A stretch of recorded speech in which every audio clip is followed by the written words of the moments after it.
The Shule River flows generally westwards through the Tibetan Plateau and the desert regions of northwestern China. It starts in the Qilian Mountains and stretches for some 900 kilometers. However, the river dries up about two-thirds of the way along its course and is lost in the Kumtag Desert, an endorheic basin, meaning its water never reaches the sea. Historically, the river reached farther west to Lop Nur, an intermittent salt lake in the Taklimakan Desert. Large irrigation diversions off the river and the gradual desertification of the region have reduced its flow significantly. Course.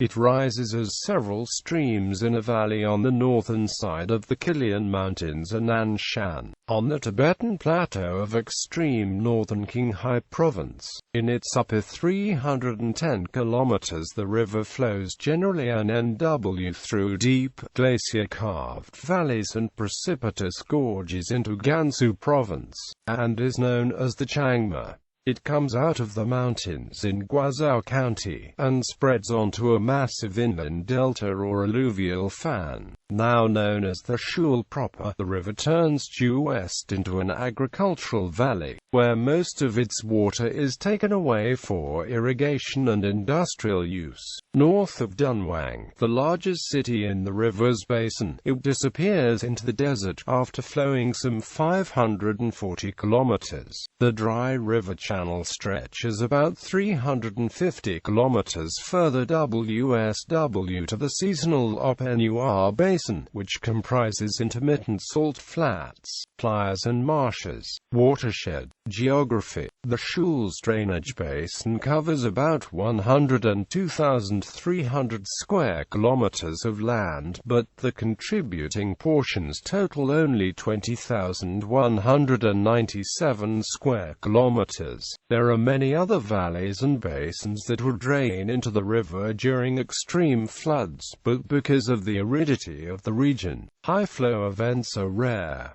The average precipitation in the watershed is 200 to 300 mm per year. In the high mountain areas it can be up to 800 mm, mostly in the form of snow. In the deserts to the north, annual precipitation is usually below 100 mm and in some years, no rain falls at all. Most of the Shule's flow arises from glaciers. Because of a general warming trend in the region, the glaciers feeding the river could eventually melt completely, causing it to dry up. River modifications. The river valley is intensely cultivated and its flow is regulated by two reservoirs, Changma and Shuangthe. There are also more than 3 additional hydropower diversion dams on the river. The entire flow of the Shule is diverted directly downstream of the mountains into a canal that runs north-northeast across the delta, supplying farms in the valley to the north. This water is eventually returned to the river, but irrigation usage has caused the river to dry up well before its historic terminus. It is surmised that a few thousand years ago, the region was cooler and wetter, and the river had significantly more flow than it does today.